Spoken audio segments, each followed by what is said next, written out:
오늘은 이 본문의 말씀을 통하여 교회는 교회 중심이다라는 제목으로 말씀을 전하도록 하겠습니다. 요즘에는 해외여행을 자주 가시고 그러다 보니까 공항에 나가는 일이 너무 그냥 평범한 일이 돼버렸습니다. 근데 예전에는 공항에만 나가는 일이 있거나 공항에만 가도 사람들이 왠지 모르게 어깨에 뽕이 이만큼 들어간 적이 있었어요. 이유가 바로 뭐예요? 나 해외에 나가는 사람이야. 뭐 이런 정도의 마음들이었겠죠. 네. 근데 공항에 나아가 보면 어떤 일들이 있냐면 입국장에 가보면 서로 얼싸안고 너무 기뻐서 좋아하는 분들을 좀 보게 됩니다. 너무 오랜 시간 떨어져 있다가 만나니까 얼마나 반갑고 기쁘겠어요. 그다음 얼싸안고 서로 막 손바닥을 마주치고 이렇게 인사하고 서로 좋아하는 그런 모습들을 본 적이 있어요. 이 시간 함께 한번 인사 나누겠습니다. 반갑습니다 하고 인사 나누는데 얼싸안을 수는 없으니까 어떻게 한다고요? 손바닥을 이렇게 들고 서로 마주치는 흉내를 내면서 반갑습니다 한번 인사 나누겠습니다. 반갑습니다. 반갑습니다. 반갑습니다. 반갑습니다. 네. 여러분은 대체 어느 나라를 나가셨다가 다시 돌아오셨습니까? 네. 우리는 이 땅에서 외국인과 나그네의 삶을 살고 있죠. 네. 그러므로 우리는 예수님을 닮아가는 삶을 살고 있는 외국인이요 나그네다라고 여러분들에게 말씀을 드렸습니다. 우리는 작은 예수가 되고자 하는 것이 아닙니다. 작은 예수는 늘 우리에게 인간에게 있어서 하나의 함정과도 같은 표현입니다. 이유인즉슨 우리는 교만한 마음이 생각지 않게 어느 때든지 찾아올 수 있기 때문입니다. 너무나도 큰 교회를 목회하시던 목사님들도 보면 나중에는 보면 참 우리가 볼 때 안타까운 모습들이 결과적인 모습으로 비춰지는 것들을 좀 보게 됩니다. 이유는 바로 무엇입니까? 하나님께서 친히 예수 그리스도가 머리 되심으로 몸된 교회로 세우셨는데 그 교회의 머리가 그분들이 되었기 때문에 그분들 안에 가득 찬 교만으로 인하여 교회가 교회되지 못하고 심지어는 예배가 예배되지 못하고 심지어는 그 예배를 드리고 있는 교인들조차도 하나님을 만나러 오는 것이 아니라 그 목사님 말씀 들으려고 그 목사님 얼굴 한번 보려고 그래서 어떤 경우에는 그 목사님 손 한번 잡는 것 자체가 막 기대되고 그러는 분들도 좀 있더라고요. 우리는 하나님을 예배합니다. 그리고 우리는 오직 예수 그리스도와 함께합니다. 그러므로 하나님 앞에 드리는 예배가 하나님 주시는 풍성한 은혜가 그리고 하나님 주시는 그 풍성한 은혜 안에서 우리의 연약하고 부족함이 멈춰지고 그리고 떠나가고 그 안에 하나님의 풍성한 능력으로 채워지게 될 줄 믿습니다. 그것이 바로 이 시간 드려지는 예배라는 사실입니다. 그동안 교회에 대해서 말씀드리며 개혁교회라는 표현을 비록 쓰고는 있지만 사실 어떠한 교회든지 간에 교회는 하나님 중심이고 말씀 중심이고 교회 중심이어야 되는 것은 당연한 일입니다. 그런데 요즘 시대에 우리들의 삶 속에서 바라보면 그러한 일들이 너무나도 인간 중심으로 바뀌어지고 있는 것이 현실이다 보니 이러한 모습들이 많이 무너진 것이 사실이죠. 이런 생각 속에서 우리는 어떠합니까? 이 세상에 수많은 교회들이 있습니다. 수많은 교회들 가운데 또 다른 교회가 세워지고 있던 교회들도 사실 운영이 잘 안 돼서 문을 닫는 교회들도 있는 것이 현실의 모습이기도 합니다. 그럼에도 불구하고 하나님께서는 예수님이 함께 하심으로 우리들에게 바른 정체성의 고백을 안고 바른 정체성의 고백을 회복하며 사명을 감당하고 나아갈 때 그 하나님 나라를 풍성하게 이 땅에 임한 하나님 나라로서의 교회에서 풍성하게 느끼고 경험하고 감동하며 임하게 되어질 하나님 나라를 소망하게 하심으로 이 예수와 함께 교회를 세우셨다라는 사실을 우리는 이미 알고 있습니다. 그런 가운데 하나님 중심, 하나님께서는 우리에게 이렇게 말씀하셨습니다. 이 백성은 내가 나를 위하여 지었나니 나를 찬송하게 하려 함이라 라고 말씀하시며 하나님께서는 친히 찾으시는 예배자가 있을진데 그 예배자는 영과 진리로 예배하는 그러한 사람을 찾는데 바로 그 가운데 우리는 하나님 앞에 예배할 때 교회가 하나님 중심이며 그 안에서 우리는 하나님을 경외하는 것이 지식의 근본이라는 사실을 알므로 통하여 하나님의 말씀을 듣고 지킴을 통하여 하나님 주시는 그 축복을 받아 누리게 된다는 사실입니다. 이것이 바로 교회는 하나님 중심임을 거부할 수 없는 가장 큰 이유였습니다. 두 번째, 교회는 말씀 중심입니다. 말씀은 사실 태초에 말씀이 계셨죠. 근데 말씀이 바로 누굽니까? 이 땅에 몸을 입고 오신 우리의 예수 그리스도이십니다. 근데 그 말씀이 또한 하나님이라고 말씀하셨습니다. 그러므로 예수님이 우리의 하나님이라는 사실을 우리는 거부할 수 없습니다.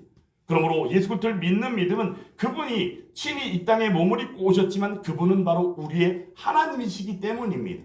이러한 사실 안에서 말씀을 우리는 하나님의 계시로서 받았습니다. 말씀을 통하여 말씀이라는 것을 하나님의 계시로 받음으로 말미암아 우리가 누리게 되어지는 유익이 있는데, 먼저는 말씀은 우리에게 무엇을 줍니까? 교훈을 줍니다. 책망을 줍니다. 그리고 바르게 합니다. 그리고 의로 교육하게 유익하게 합니다. 근데 그 이전에 사도 바울이 디모데에게 권면하는 가운데 디모데에게 그의 생각을 다시금 고치게 하고 그의 생각을 다시금 상고하게 할 때 그에게 전한 메시지가 바로 무엇입니까? 네가 어려서부터 바로 너의 외조모인 로아스와 너의 어머니인 유니게의 믿음을 본받아 성경을 능히 알았고 그 가운데 예수 그리스도 안에 있는 믿음으로 말미암아 구원에 이르게 하는 지혜가 너에게는 있다라고 말씀하는 것을 우리는 보았습니다. 그런 가운데 성경은 하나님의 감동으로 된 것입니다.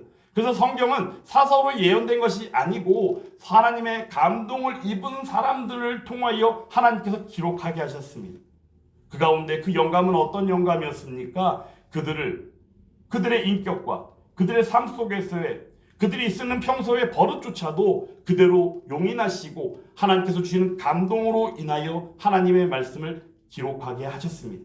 이것을 우리는 신학적인 용어로 유기적 영감론이라는 표현을 씁니다. 심지어는 거기서 한 발 더 나아가 단어 하나조차도 그냥 쓴 것이 아니라 하나님께서 그들의 인격을 존중하시고 그들 가운데 임하시사 영감을 주셔서 단어 하나조차도 완전하게 하나님 주시는 영감으로 기록하게 하셨습니다. 이것을 또한 신학적인 용어로 완전 축자 영감론이라고 이야기합니다. 이처럼 성경은 하나님의 감동으로 되어진 것입니다. 그러므로 성경은 하나님의 말씀이 분명합니다. 그러므로 성경을 받는 우리의 자세, 말씀을 받는 우리의 자세는 말씀은 완전하며 그 어떤 것도 오류가 없다는 사실을 우리는 분명히 인정해야 합니다. 그러므로 교회에서는 말씀 중심일 수밖에 없습니다.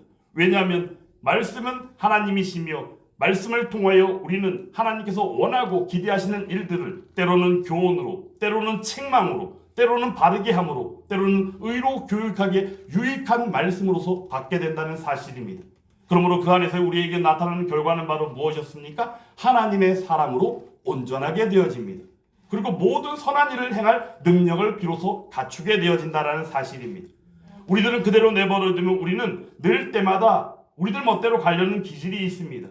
사실 지난주에도 말씀을 전하면서 하나님께서는 계시가 두 가지가 있는데 먼저는 일반 계시가 있다고 말씀을 전했습니다.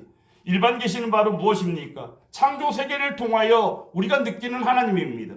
그런데 그 가운데서 사람들은 도를 찾는다고, 진리를 찾는다고 찾아다닌다라고 말씀을 드렸죠. 그들을 지칭하여 무엇이라 말씀입니까? 구도자라고 이야기했습니다. 사실 이 시대의 예배에 대하여 말을 할 때 혹자들은 이렇게 말을 합니다. 구도자 중심의 예배가 이 시대의 예배입니다라고 말합니다. 사실은 그런데 그것은 옳은 표현이 아닙니다. 왜냐하면 교회는 바로 무엇입니까? 하나님 말씀으로 말미암아 하나님께서 주시는 은혜로 말미암아 믿음 안에 들어와서 비로소 예수 그리스도 안에서 거룩하여지고 그 가운데에서 성도라 부르심을 받은 자들이며 주 예수 그리스도를 우리는 주라 부르는 사람들이 모인 것이 바로 교회라는 사실입니다. 이러한 사실 안에서 바라볼 때 우리는 어떠합니까? 구도자 중심의 예배가 아니라 하나님이 찾으시는 예배자요, 그 예배자가 하나님 앞에 나와 온전히 드리는 것이 바로 예배라는 사실을 기억해야 합니다. 그러므로 이 사실 안에서 우리는 교회는 말씀 중심이다라는 사실을 떠올리지 않을 수 없습니다. 교회는 하나님 중심입니다. 교회는 말씀 중심입니다. 오늘은 세 번째, 교회는 교회 중심이어야 합니다. 오늘 본문의 말씀은 사실 어떤 말씀이냐? 예수님께서 승천하시기 전에 제자들에게 주신 마지막 지상 명령에 해당되는 내용입니다. 사실 오늘 본문의 말씀을 통해서 우리에게 주시는 말씀의 핵심적인 내용은 마지막 지상 명령으로서 전도하고 선교하는 선교 명령으로 우리는 받게 되는데, 이 말씀 안에 녹아있는 하나님의 그 깊이 있는 메시지는 우리들에게 교회란 과연 어떠해야 하는가에 대하여 분명히 똑똑히 알게 하신다는 사실입니다. 먼저 오늘 본문의 말씀을 전하기 전에 한 가지 더 여러분들에게 부연 설명을 드린다면, 그 안에서 교회의 본질에 대해서 우리가 또 한 가지 분명하게 알아야 될 것이 있습니다. 거기에 대해서 먼저 한 번 더 소개해드리고 오늘 본문 말씀으로 들어가도록 하겠습니다. 교회의 본질이, 우리가 흔히 이야기할 때 교회의 본질을 지칭하여 이렇게 이야기합니다. 교회는 하나이며 교회는 거룩하며 교회는 보편적이며 교회는 사도적이다. 이렇게 표현합니다. 한 번 더 말씀드립니다. 교회는 하나이며 거룩하며 보편적이며 사도적이다. 이렇게 표현합니다. 이러한 교회 본질에 대하여 정확하게 되어진 배경을 잠시 역사적인 배경 안에서 소개를 드린다면 사실 로마 제국 가운데 313년 AD 313년에 이르러서 콘스탄티누스 황제를 통해서 로마 제국의 기독교가 국교로 공인되어지는 일이 일어납니다. 사실 그 이전에는 수많은 박해가 일어나고 그러다 보니까 지하교회들이 있었죠. 그런데 로마 국교로 기독교를 공인하고 난 이후에 지하에 있던 교회들이 어떻게 할까요? 이제 너도 나도 지상으로 올라오게 되어집니다. 근데 아이러니하게도 그런 가운데에 그들이 누리는 자유가 이상한 쪽으로 나아가게 됩니다. 사랑하는 여러분, 자유가 지나치면 무엇이 됩니까? 방종이 됩니다. 방종이라는 것은 우리에게 있어서 엄청나게 큰 부작용을 낳게 됩니다. 그러므로 우리는 사실 예수를 믿는 믿음 안에서 그 자유가 무엇인지를, 참 자유가 무엇인지를 우리는 분명히 알 필요가 있습니다. 이 자유에 대한 내용은 시간이 날 때 언제 한번 또 그리스도인의 자유라는 제목으로 말씀을 또한 전하도록 할 것인데, 사실 이 자유가 지나치고 그들이 지에서 지상으로 올라오고 나니까 수많은 문제들이 나타나는데 그 가운데 가장 큰 부분이 무엇이냐면 첫째로는 수많은 신학적인 논쟁 안에서 이단 교회들이 너무나도 많이 범람하는 사태가 일어납니다. 그러면서 이야기하다 보니 예수를 믿는다라고 얘기하는데 너도 예수를 믿고 너도 예수를 믿고 다 예수를 믿는다라고 이야기합니다. 근데 그들 가운데는 예수 그리스도에 대하여 이야기하는 바 가장 대표적인 이단이 출몰하게 되는데 그 이단이 바로 무엇이냐면 아리우스파입니다. 아리우스파가 주장하는 내용은 바로 이러합니다. 예수님은 하나님이 아니다라고 얘기합니다. 예수님은 그저 하나님을 믿는 가장 모험적인 선생님 중에 한 사람일 수밖에 없다라고 얘기합니다. 이것을 신학적으로 얘기할 때 예수 그리스도의 하나님 대심, 바로 신성을 부인하는 사태가 벌어집니다. 그러므로 바로 325년에 이르러 니케아 종교회의라는 그 회의를 통해서 아리우스파가 이단이라는 것으로 정죄를 받게 됩니다. 그리고 또 한 가지 거기에서 정한 내용이 바로 무엇이냐면 방금 전에 여러분들에게 소개해드린 것 같이 교회의 4대 본질을 정하게 됩니다. 이유는 바로 무엇일까요? 교회를 든든히 세우시기 위하여 하나님께서는 예수 그리스도를 이 땅에 보내시고 친히 그분을 머리 되심으로 말미암아 몸된 교회로 세우셨고 성령의 전된 교회로 세우셨는데 교회에 대한 정의가 수많은 이단이 범람하다 보니까 그 안에서 여기서는 이렇고 저기서는 저렇고 교회의 질서가 무너지는 사태가 벌어집니다. 그러다 보니까 니케아 종교회에서 교회의 4대 본질을 정하고 교회는 이러하다. 그런 내용이 바로 방금 전에 말씀드린 내용으로 전개되는 것입니다. 그러면 교회는 하나이다라는 내용은 과연 무엇일까요? 이것을 우리는 교회의 통일성이라고 말합니다. 교회는 하나입니다. 그 하나라는 내용 안에는 무엇이 있냐면 삼위일체 하나님에 대한 신앙이 있습니다. 삼위일체 한 분만을 믿는 것입니다. 예수님께서도 요한복음의 말씀을 통하여 대제사장적 기도를 하시면서 그 가운데 그 사람들, 제자들을 향하여 하나님 앞에 아뢰는 기도 가운데 우리가 하나가 된 것 같이 저들도 하나가 되게 하여 주옵소서라고 말씀하시며 기도하시는 내용을 통하여 볼 때에, 그리고 또한 하나님께서 인간을 창조하시고 천지를 창조하신 가운데 하나님의 형상대로 사람을 지으시는 가운데에서도 우리가 사람을 만들자라고 말씀하신 가운데 그 우리가, 그래서 바로 삼위일체 하나님이라고 하는 이 신앙이 바로 교회가 하나된 가운데 드러나 있다는 사실입니다.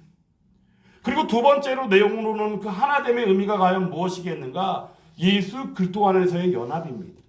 사실 우리는 세례를 받음으로 말미암아 예수 그리스도와의 접붙임이요 예수 그리스도와의 연합됨을 우리는 하나님의 은혜로 누립니다. 그리고 그 가운데 매번마다 드리고 요즘에는 사실 절기마다 드리는 것이 성찬식이 되어버렸는데 성찬식을 통하여 예수 그리스도와의 교제하는 그 장면이 하나님의 베푸시는 은혜로 말미암아 주어지게 됩니다. 이처럼 예수 그리스도와의 연합 안에서 교회가 하나라는 사실을 우리는 발견하게 된다는 것입니다. 그런데 이러한 내용들이 궁극적으로는 어떻게 드러날 것인가?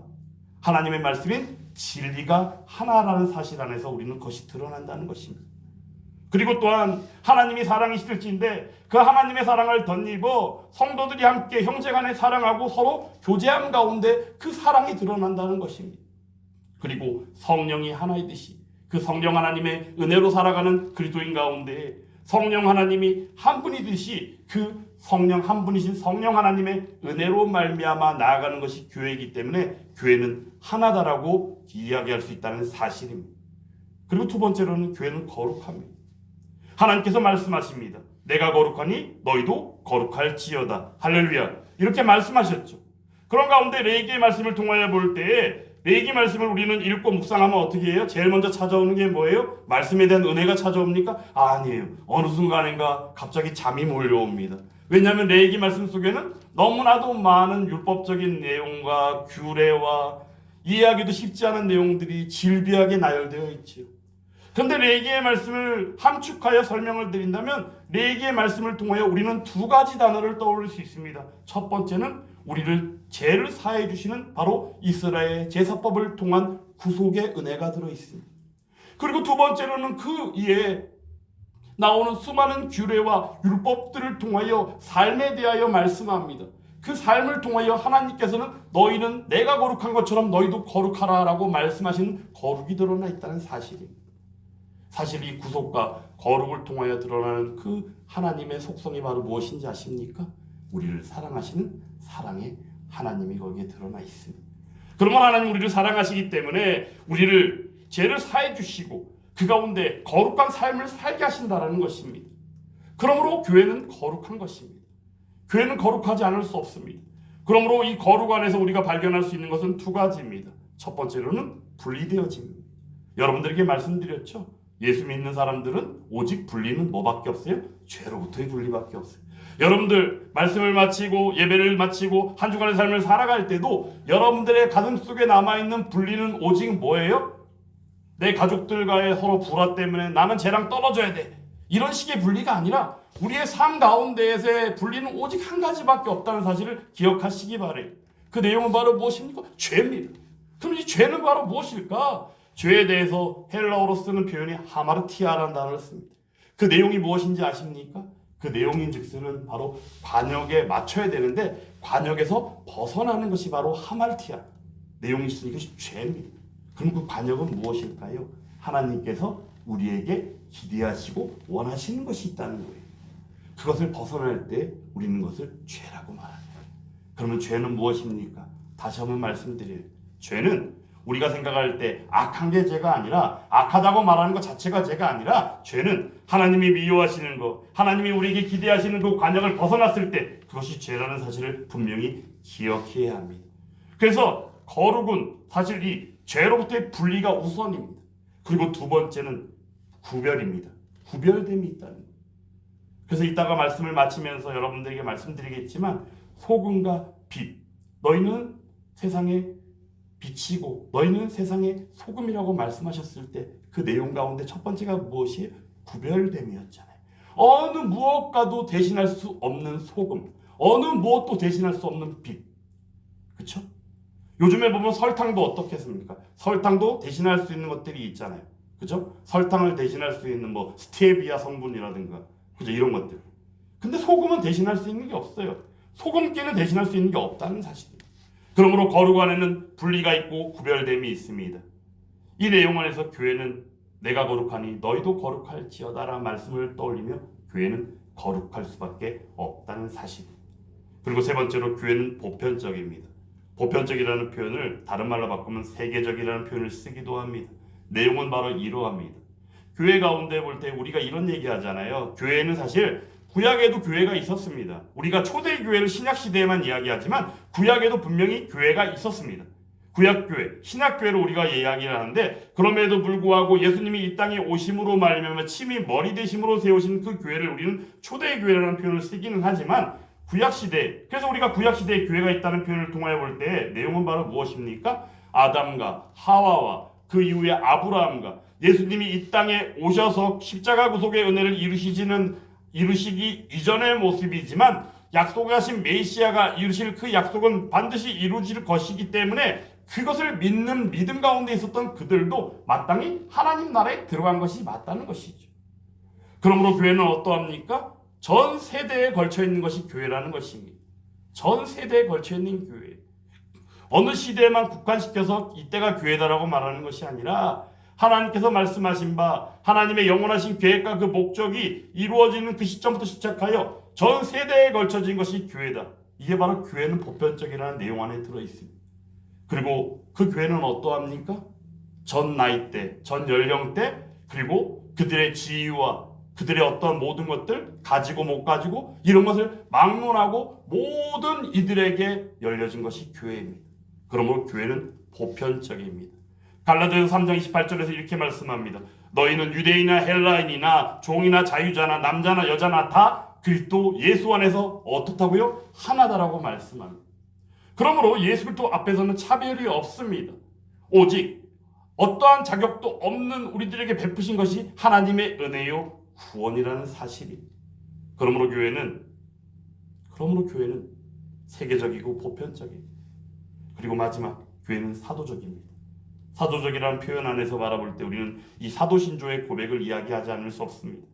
사도신조의 고백을 사도들이 믿음의 고백을 한 것이다. 뭐 이런 식의 어떤 유래가 있고 그 외에 또 다른 유래들을 얘기하는데, 실제적으로 사도들의 믿음의 고백이 신앙 고백을 추려서 공적인 신앙 고백으로 발전시킨 것이 사실 사도신조의 고백입니다. 사도들은 누굽니까? 사도들은 사실 예수님의 부활을 목격한 사람들을 사도라고 얘기합니다. 그리고 친히 예수님께서 부르셔서 보내심을 받은 자들이 사도라고 얘기합니다. 그러므로 성경을 통하여 우리가 보는 바 사도는 오직 예수님의 12제자 외에 사도 바울까지만 우리는 사도라고 얘기합니다. 어떤 이들은 바나바조차도 사도라는 표현을 쓰는 경우도 있는데, 사실 사도는 이러합니다. 우리가 얘기할 때 교회를 이루는 가운데 통상 직원이 있고 비상 직원이 있는데, 하나님께서 하나님의 이루실 일들을 위하여 비상시에 허락하신 직분을 얘기할 때 그 비상 직원에 해당하는 이가 바로 사도라는 것입니다. 그러므로 이 사도는 이 시대에 새로이 존재하지 않습니다. 하나님의 말씀을 목사조차도 사도라고 지칭할 수 없습니다. 그저 여러분들과 똑같은 성도요, 때로는 교인이요, 단지 하나님의 말씀을 받고 하나님의 말씀을 위임받아 선포하고 증거하는 하나님의 일을 하는 주의 일꾼일 뿐이라는 사실입니다. 그런데 이러한 일들이 요즘 시대에는 분별하지 못하여 신사도주의 같은 그러한 내용들을 통하여 하나님께서 지금도 때에 따라서 어떠한 목적을 통하여 어떤 일을 사도로 부르셨다라는 이상한 이야기를 하면서 잘못된 흐름의 신학의 흐름들이 있다는 것입니다. 이러한 일들이 비일비재하게 일어나는 것이 바로 이 시대입니다. 교회는 하나입니다.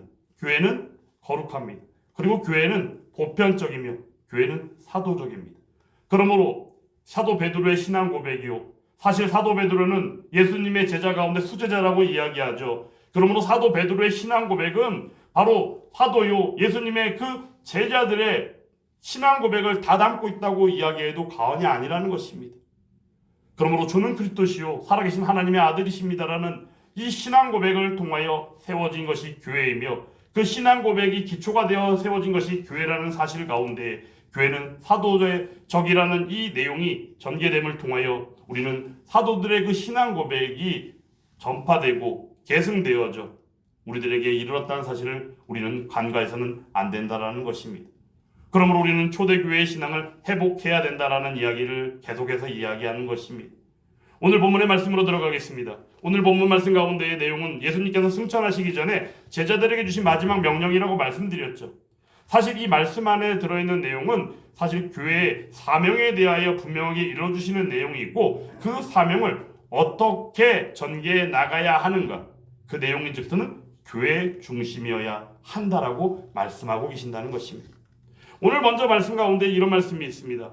18절 말씀에 예수께 나와 말씀하여 이르시되 하늘과 땅의 모든 권세를 내게 주셨다라고 말씀합니다. 하늘과 땅의 모든 권세를 내게 주셨다. 그럼 예수님께서 하늘과 땅의 모든 권세를 이미 가지신 하나님이 아니시란 얘기입니까? 우리가 여기서 이런 의문을 가질 수가 있겠죠. 근데 그 내용이 아니라는 것입니다. 다시 한번 그분이 하나님이라는 사실을 우리에게 똑똑히 알게 한다는 것입니다. 그리고 또 한 가지 맥락은 바로 무엇이냐? 이 하늘과 땅의 모든 권세를 먼저 복음서가 시작하는 가운데 발견할 수 있는 대목이 있다면 바로 그것은 마태복음 4장에 나와 있는 마귀가 나와서 예수님을 시험하는 장면 가운데서 만나게 된다는 것입니다. 그 가운데는 이러한 내용이 있습니다. 마귀가 또 그를 데리고 지극히 높은 산으로 가서 천하만국과 그 영광을 보여 이르되 만일 내게 엎드려 경배하면 이 모든 것을 내게 주리라 라고 마귀가 예수님을 시험하는 장면이 있다는 것입니다. 마태복음 4장 8절에서 9절의 말씀이었는데 이 내용을 통하여 볼 때 천하만국과 그 영광이 과연 무엇일까요? 오늘 말씀에 나와 있는 하늘과 땅의 모든 권세와 일치하는 내용일 것이다라는 사실입니다. 그러면 궁극적으로는 마귀가 예수님을 시험하는 장면 가운데 그 내용인 즉슨을 정리하면 어떤 내용인가? 사단 마귀와의 전투가 시작되었다는 것을 우리는 거기서 발견한다는 것이죠. 근데 예수님은 이미 그 시험을 이기셨습니다. 그리고 십자가 구속이요 하나님의 그 계획하신 가운데 나가십니다. 그런 가운데 예수님이 3일 만에 부활하셨고 40일 만에 승천하시기 직전에 마지막 지상 명령으로 제자들에게 일러주시는 가운데에 하늘과 땅의 모든 권세를 내게 주셨으니라고 다시 한번 언급하고 계신다는 것입니다. 내용인 즉슨은 여기서 말하는 하늘과 땅의 모든 권세는 바로 그분이 우리의 하나님이시며 하나님의 능력을 가지신 우리의 하나님임을 다시 한번 우리에게 상고하게 한다는 것입니다. 그리고 두 번째로는 핵심적인 내용이 바로 이것입니다. 철저하게 패배한 사단 마귀로부터 승리하신 그 하나님 되시는 예수님을 우리에게 알게 한다는 것입니다. 그러므로 그 권세를 가지신 예수님은 우리의 하나님이십니다. 그리고 궁극적으로는 그분은 반드시 승리케 하시는 하나님이라는 사실입니다. 그 내용을 먼저 일러주시는 가운데에 우리에게 이렇게 말씀하여 주시는 것입니다. 그러면 궁극적으로 이 권세를 우리가 예수님의 지상명령 안에서 생각할 때 그 내용은 어떤 내용일까? 궁극적으로는 바로 이런 내용입니다. 교회가 세상에서 사명을 감당하고 나아갈 때 필요한 모든 능력이 거기에 포함되어져 있다는 사실입니다. 그러므로 사명을 감당하고 나아가는 교회가 세워져 간 가운데에는 바로 예수 그리스도 외에는 해답이 없고 예수 그리스도 외에는 생각할 것이 없다는 사실입니다. 왜냐하면 그분만이 가지고 계신 하늘과 땅의 모든 권세, 어느 누가 대신할 수 있고 어느 누가 무엇을 하는 것이 아니라 오직 그분만이 가지고 있는 그 권세를 통하여 그 능력을 통하여 그리고 반드시 승리케 되어지는 확신을 가지고 하나님께서 우리에게 주신 그 명령을 수행하고 나아가게 된다는 사실입니다. 그러므로 이 사실 안에서 우리는 무엇을 생각하게 됩니까? 바로 예수 그리스도께서 친히 머리 되심으로 세우시고 몸된 교회가 된 우리들은 바로 그 교회를 중심으로 하여 그 사명을 감당하고 나아가야 하는 사실을 유추하여 생각할 수 있다는 사실입니다. 교회는 어떠합니까? 교회 중심이어야 합니다. 예수님께서 마귀의 시험을 이기셨습니다. 그리고는 그 길을 준비하러 왔던 세례 요한이 잡혔다는 소식을 듣게 됩니다. 그리고는 비로소 공생의 삶을 이제 시작하시는데 사실 예수님께서 그 가운데 첫 번째 하신 말씀이 무엇인지 아십니까? 회개하라, 천국이 가까이 왔느니라. 할렐루야. 회개하라, 천국이 가까이 왔느니라. 할렐루야. 오늘도 우리에게 말씀해 주시고 계신다는 거예요. 그런 가운데 예수님께서 제자들을 부르십니다. 그리고 그가 어떠한 사역을 하셨는가? 마태복음 4장 23절 말씀입니다. 예수께서 온 갈릴리에 두루 다니사 그들의 회당에서 가르치시며 천국 복음을 전파하시며 백성 중에 모든 병과 모든 약한 것을 고치신, 가르치시고 천국 복음을 전파하셨어요. 그리고 병자들을 고치시는 치유 사역을 하셨다는 것입니다. 이것이 예수님께서 하신 일들이라는 겁니다. 사실 이러한 내용들이 오늘 예수님께서 마지막 지상 명령으로 주신 선교 명령 가운데 그대로 다 담겨 있습니다. 왜냐하면 우리의 하나님 되시는 예수님도 사랑의 하나님이시기 때문입니다. 그리고 그 가운데 우리들에게 베풀어 주시고 우리에게 사명으로 말씀하여 주고 계신다는 내용입니다. 오늘 본문의 말씀 가운데 너희는 가서 모든 민족을 제자로 삼아라고 말씀하십니다.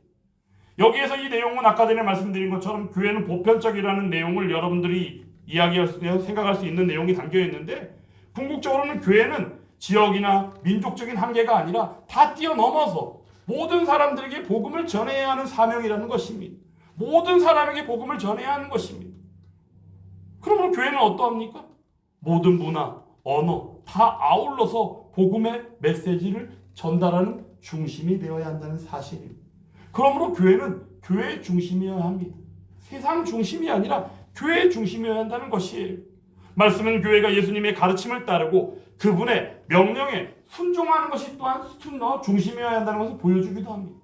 그래서 말씀에 순종하는 것, 그리고 나아가서 사명을 감당하는 것, 이어지는 내용이라는 것이에요. 그럼 여기서 우리가 오늘 본문의 말씀에 나와 있는 이 내용, 교회에 사명을 주셨는데 그 내용이 무엇인지를 좀 더 세밀하게 한번 말씀을 전하도록 하겠습니다. 오늘 말씀 가운데 이런 내용이 있습니다. 너희는 가서 세례를 베풀고 그리고 분부한 모든 걸 가르쳐 지키게 하라고 합니다. 내용 가운데에는 여러 가지 내용이 담겨 있습니다.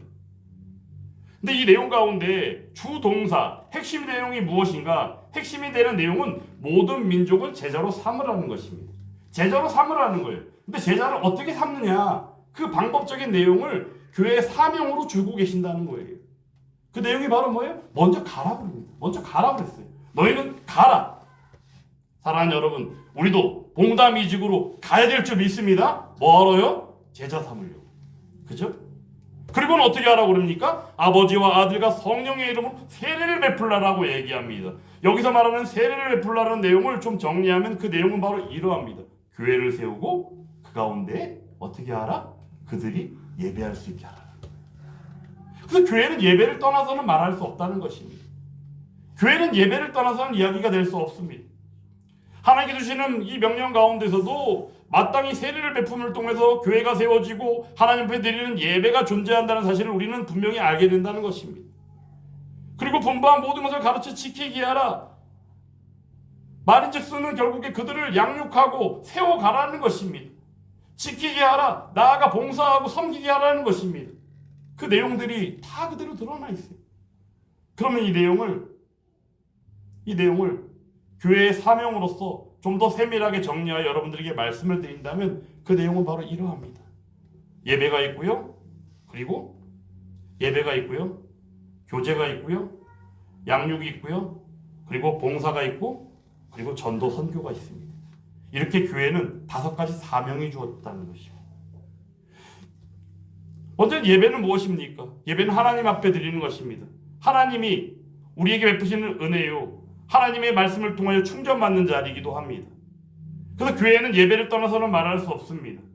하나님께서는 우리들을 기다리시고 하나님께서는 우리들이 드리는 예배를 기다리고 계시고 하나님은 우리가 교제하기를 기다리고 계신다는 사실입니다. 이것이 바로 예배라는 것입니다. 그러므로 이 시간 드리는 우리의 예배는 하나님이 받으시는 예배라는 사실입니다. 그러므로 예배는 귀합니다. 예배는 흐트러짐이 없습니다. 그러므로 예배는 우리가 그냥 단순히 한 주간 그냥 일상에 취해 살다가 그 가운데 연장선에서 취미로 드리는 한 모습이 예배라는 게 아니라는 거예요. 취미가 예배가 아닙니다. 우리는 왜냐하면 하나님이 없이는 살 수 없기 때문입니다. 왜 그렇죠? 우리는 교회잖아요. 믿음으로 모여진 사람들이지 않습니까? 여러분들 어떠하십니까? 예수 그리스도 안에서 거룩하여짐을 통하여 성도라 부르심을 받은 자들이 아닙니까? 그리고 우리 주 예수 그리스도를 주라 부르는 자들이 아닙니까? 그러므로 주의 이름으로 기도하지 않습니까? 우리는 하나님 앞에 예배를 드릴 때 예배는 취미생활이 아닙니다. 예배는 우리의 일상 가운데 연장이기도 하지만 사실은 우리의 전체 일상이 예배이며 그 가운데 하나님 앞에 좀 더 구로바라 드리는 것이 공적인 예배의 자리라는 사실입니다. 그러므로 이 예배를 귀하게 여겨야 합니다. 예배를 드릴 때도 바른 자세가 필요하고 그 바른 자세 가운데 먼저는 하나님을 만나는 예배의 자리 가운데 시간을 엄수하는 것은 당연하며 마땅한 일이라는 사실입니다. 여기서 한 가지 예를 든다면 우리의 목에 칼이 들어오는 현장이라면 우리는 어떻게 합니까? 철저하게 그 칼이 들어오지 않기를 위해서 막겠죠. 그리고 우리의 생명을 지키기 위해 얼마나 애를 쓰겠습니까? 이전에 우리의 믿음의 선진들은 어땠습니까? 이 예배를 지키기 위하여 그들의 목숨을 내어놓기까지 예배를 지켰다는 사실을 여러분들 분명히 기억하시기 바랍니다. 하나님은 그들을 기뻐하게 바라보시고 그들을 기쁘게 여기십니다. 그리고 그들이 드린 하나님의 영광 가운데 하나님은 그들을 축복하여 주신 줄 믿습니다. 그런 가운데 지켜지고 세워진 게 바로 교회라는 사실입니다. 그리고 이러한 일들을 알고 바탕으로 하여 또한 세우신 것이 바로 예수 함께 교회라는 사실을 여러분들 명심하시기 바랍니다. 그리고 두 번째로는 교제가 있습니다. 교제는 어떠합니까? 교제는 우리가 신앙 고백으로 고백하는 것처럼도 그렇고 성도의 교제는 마땅합니다. 성도 간의 교제가 있습니다. 왜 교제의 기초는 무엇입니까? 하나님이 사랑이시기에 하나님 믿는 믿음의 사람들은 마땅히 서로 사랑하는 것이 맞기 때문입니다. 십계명을 통하여 주어진 바 핵심도 바로 사랑입니다. 먼저 하나님을 사랑하라고 말씀하셨고 그 가운데 주시는 사랑을 매개로 하여 너희도 같이 사랑하라고 이야기하고 계신다는 사실입니다. 그리고 세 번째로는 양육이 있습니다. 그대로 내버려 두는 것이 아니라 그들을 세워갈 필요가 있는 것이죠. 그들이 무엇을 하든지 간에 그들이 그냥 어떻게 하든지 간에 쳐내버려 두는 것이 아니라 하나님의 말씀을 통하여 때로는 권면하고 때로는 책망하고 때로는 바르게 함과 의로 교육하여 유익한 말씀을 통하여 하나님의 사람으로 온전하게 세워갈 수 있도록 그리고 모든 선한 일을 행할 능력을 갖출 수 있도록 그래서 교회는 마땅히 오늘 말씀으로 주신 것처럼도 가르치는 일이 마땅합니다. 그래서 우리는 교회를 통하여 배워야 합니다. 배워가야 합니다. 세상에서의 내 삶을 그냥 내 멋대로 하게 내버려 두는 것은 잘못된 것입니다. 그것은 방종입니다. 이 사실을 우리가 명심해야 한다는 것입니다. 그리고 네 번째로는 봉사가 있습니다. 베드로전서 4장 10절 말씀입니다. 각각 은사를 받은 대로 하나님의 여러 가지 은혜를 맡은 선한 청지기 같이 서로 봉사를 하라고 얘기합니다.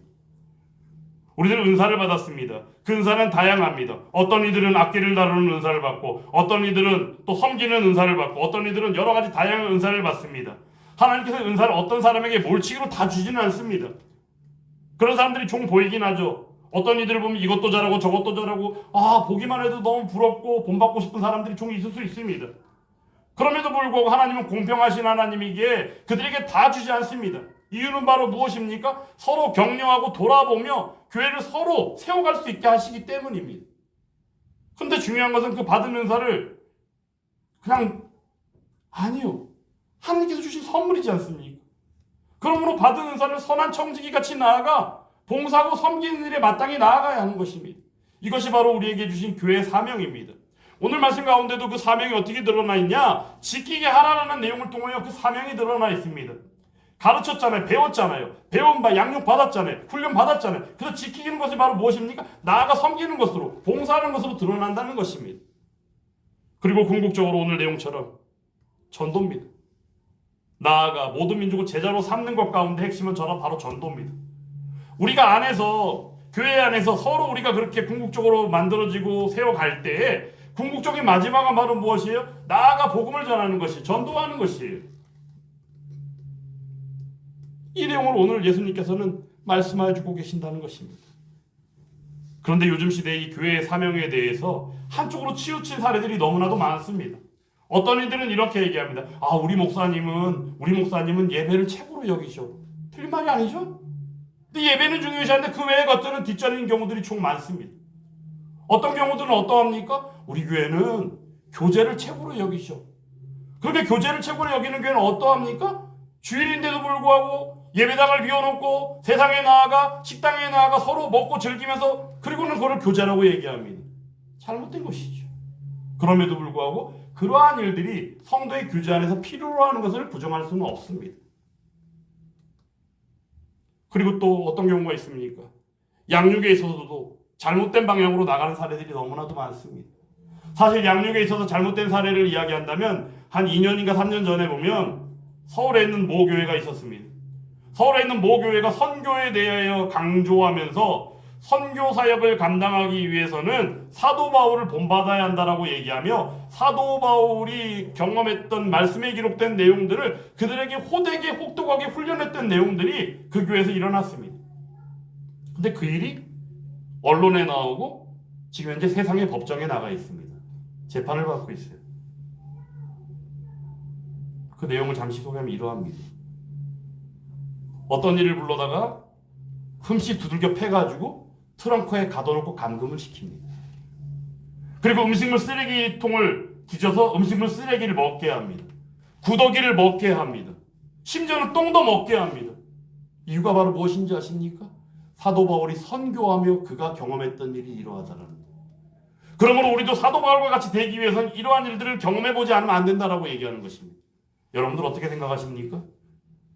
사도 바울과 같이 되기 위해서 구더기를 꼭 먹어봐야 됩니까? 음식물 쓰레기통을 뒤져서 쓰레기를 먹어봐야 됩니까? 아니면 흠씬 두들겨 맞아도 그냥 괜찮다라고 그러며 트렁크에 갇혀서 그 공포심에서 시달려야 됩니까? 그리고는 나는 사도 바울이 경험한 것 같은 것을 경험했기 때문에 나도 사도 바울과 같은 담대함으로 나아가 복음을 전할 수 있어라고 말할 수 있습니까? 그렇지 않다라는 것입니다. 교회 5대 사명 안에서 이렇게 그릇된 방향으로 나가는 사례들이 너무나도 많습니다. 또 한 가지를 더 사례로 여러분들의 말씀을 드리면, 요즘에 보면 대형 교회들마다 보면 프로그램이 잘 돼 있는 교회들이 너무나도 많습니다. 세상에서 이야기하는 세상 복지센터나 이런 데서 하는 세상에 있는 수많은 문화교실이 교회에서 하고 있는 경우들이 많습니다. 그 내용이 바로 무엇이지 않습니까? 명분은 간단합니다. 복음을 전하기 위해서, 전도하기 위해서. 그런데 요즘 세상 사람들이 이걸 좋아하니까 이걸 우리도 안 할 수 없어라고 접근한다는 것입니다. 세상이 좋아하니까 교회도 마땅히 그거를 해야 되는 것입니까? 사실 이 프로그램에 있어서 가장 대표적인 그릇된 사례를 이야기하는 사실 요가를 얘기할 수 있습니다. 이번에 이 말씀을 준비하면서 한 가지 독특한 사례를 한 가지 본 게 있는데, 대한예수교 장로회 통합 측에서는 수년 전에 교단에서 이 문제를 놓고 이야기하면서 금지시킨 것이 있더라고요. 우리 교단에서는 어떠한 일이 있어도 요가하고 마술은 금지한다는 거예요. 이유가 바로 무엇인지 아십니까? 이교 문화하고 그들의 잘못된 방향성들이 들어와서 그들의 영성과 그들의 신앙생활을 방해하는 일을 자초한다는 이유 때문입니다. 사실 저도 이 맥락의 뜻을 같이 합니다. 여러분들 요가가 바로 무엇인지 아십니까? 요가는 사실 세 가지를 훈련합니다. 첫 번째는 육체를 단련하는 단련법이 있습니다. 두 번째는 호흡법이 있습니다. 세 번째는 명상법이 있습니다.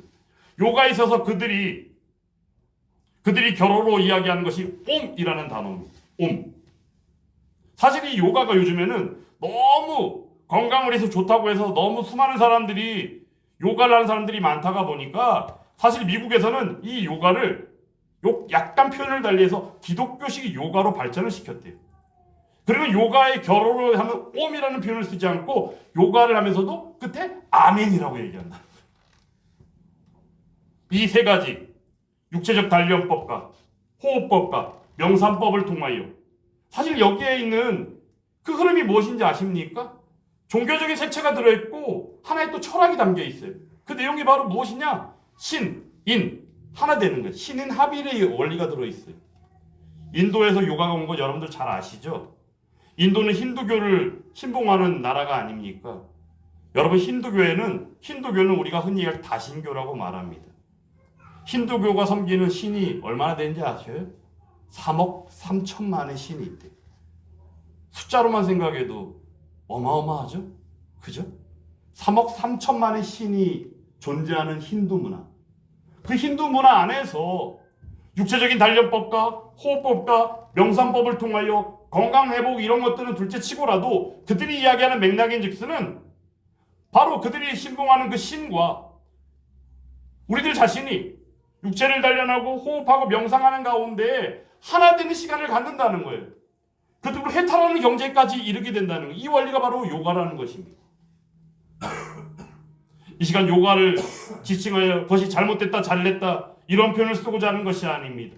이처럼 우리들이 가지고 있는 색깔들은 어떠합니까? 궁극적으로는 교회는 교회 중심이어야 하는데도 불구하고 교회의 5대 사명을 말씀을 통하여, 심지어 오늘 본문 말씀을 통해서만 하더라도 예수님의 마지막 지상 명령으로서 우리에게 주신 말씀을 통해서 분명히 알게 되어지는데, 그 내용을 균형을 이루어가는 세워가는 교회로서의 모습으로 보는 것이 아니라 어느 하나에 치중하고 꽂혀서,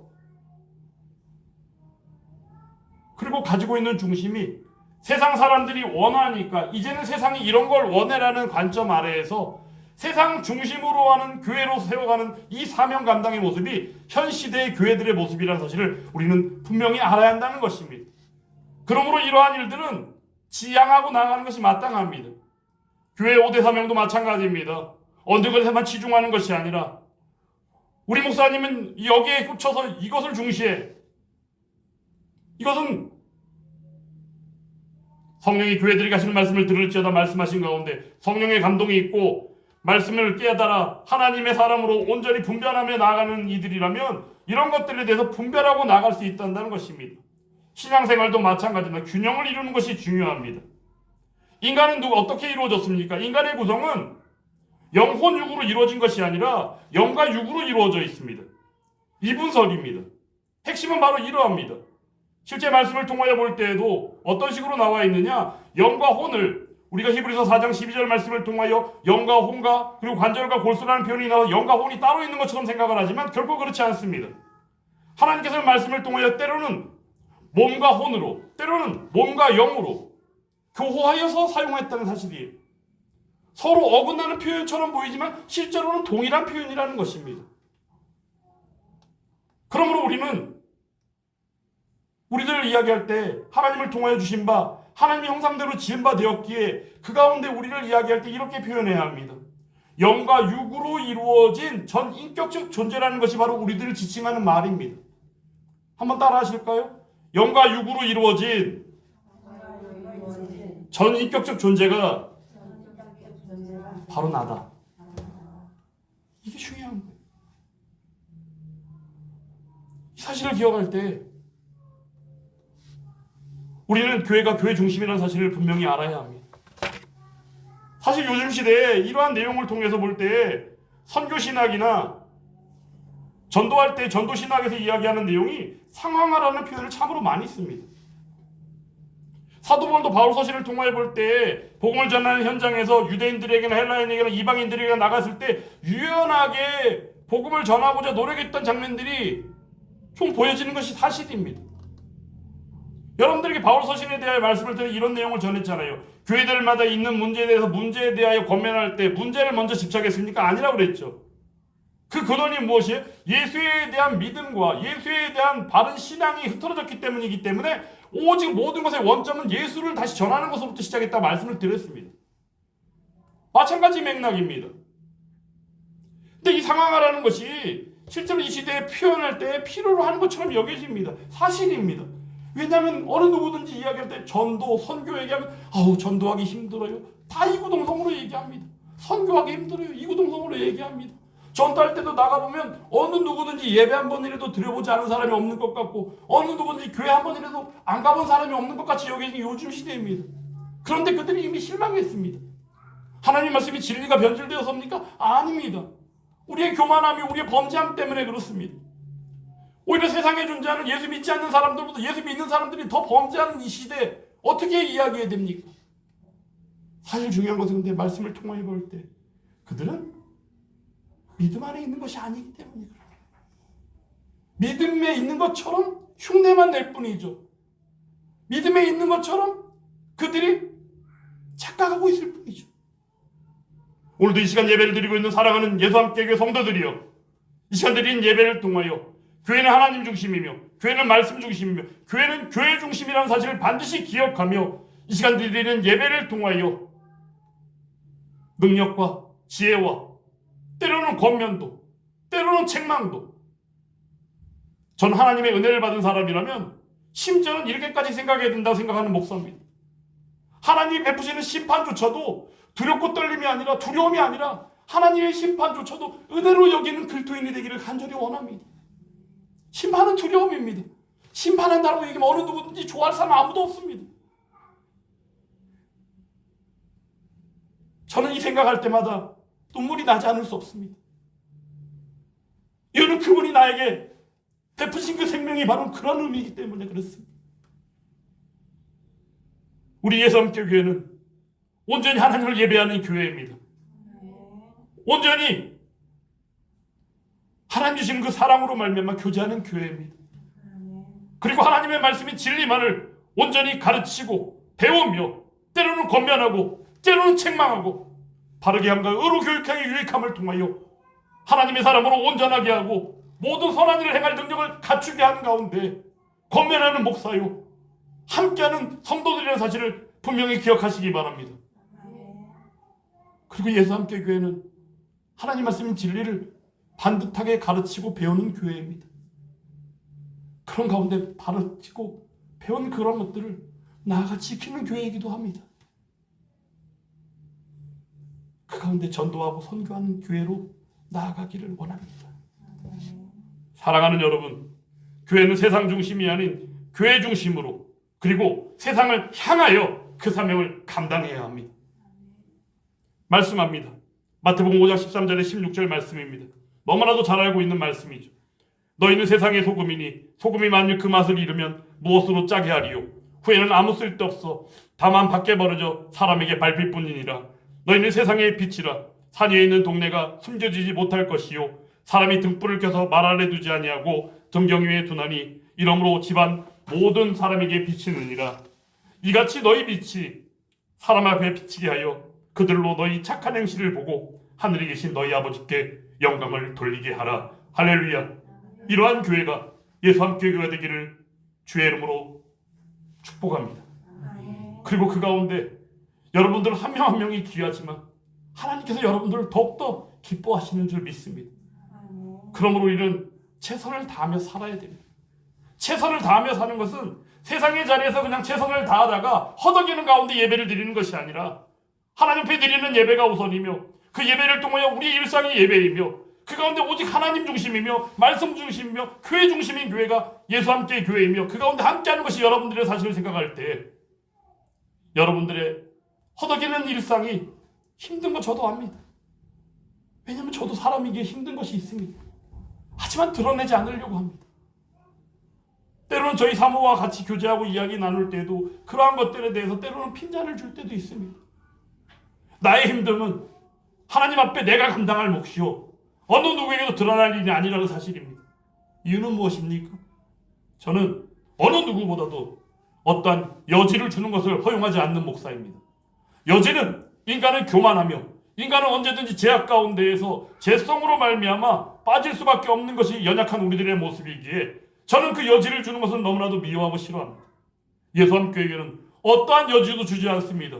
예수 함교회는 예배가 우선이며 우리의 일상도 그러므로 말미암아 예배를 통하여 선포되는 말씀을 통하여 충전받고 은혜받고 그 가운데 온전히 세워져 감을 통하여 우리의 일상도 하나님이 기뻐하시는 일상의 삶으로 나아가게 될 줄 믿습니다. 교회는 교회 중심입니다. 교회를 통한 모든 계획과 실행은 교회의 덕을 세우고 세상을 향한 선한 영향력으로서 복음 전도를 위하며 그 가운데 교회 중심으로 나아가야 된다는 사실을 오늘 말씀으로 전했습니다. 그러면 이 복음 전도 그 유익은 무엇인가? 복음 전도는 첫 번째로 유익이 있습니다. 우리들 자신의 구원을 위한 것입니다. 구원은 말씀드렸죠? 이미 구원받았고 구원받으며 구원받을 것이에요. 우리가 구원받은 것은 무엇입니까? 예수 그리스도의 의로 말미암아 우리는 칭의, 의인의 선포를 받은 그 구원받음이 있습니다. 그리고 예수 그리스도를 닮아가는 외국인과 나그네로서의 성화의 삶이 우리가 구원받고 있음에 대한 증거입니다. 그리고 궁극적으로는 하나님 나라에 들어갔을 때 누리게 되어질 그 영원한 하나님과의 교제, 영화 가운데 미래에 임할 구원이 있다는 사실입니다. 그러므로 전도를 통하여 우리는 우리의 구원을 세워가는 것이고 그 구원을 위하는 일임을 우리는 분명히 알아야 합니다. 두렵고 떨림으로 너희 구원을 이루라 말씀하셨습니다. 이것이 바로 복음 전도를 통하여 우리가 누리는 유익의 첫 번째입니다. 그리고 두 번째는 교회가 세워집니다. 함께 믿음 안에서 세워져 함께 모여 교회의 5대 사명을 이루고 나아가는 가운데 교회를 세우는 일이 복음 전도 가운데 나타난다는 사실입니다. 궁극적으로 마지막입니다. 오직 하나님께 영광입니다. 이 사실이 이 본문 말씀을 통하여 우리에게 주시는 교회는 교회 중심이며 그 사명을 나가게 하시는 하나님의 말씀입니다. 말씀을 마칩니다. 오늘 말씀에 이런 말씀이 있죠. 예수 함께 교회가 세워지게 된 가운데 모토가 된 말씀이기도 합니다. 내가 세상 끝날까지 너희와 항상 함께 있으리라. 할렐루야. 그러므로 교회의 5대 사명은 함께 하시는 예수 그리스도를 말미암아 반드시 승리하며 반드시 감당케 되어줄 줄 믿습니다. 그 가운데 핵심은 바로 무엇입니까? 하나님 중심이고 말씀 중심이고 교회 중심이고 그 안에서 온전히 말씀을 통하여 주시는 온전한 참 자유를 누림 가운데 방종이 아닌 이 사실을 기억할 때 하나님께서는 예수 함께 교회를 지금은 시작이요 비록 미약하지만 조급해함이 아니요 부담이 아니요 반드시 세우실 그 교회를 기억하며 저는 정진하며 나아갈 것입니다. 이 사실 가운데 여러분들도 함께 해주실 거죠? 늘 기도하며 나아갑니다.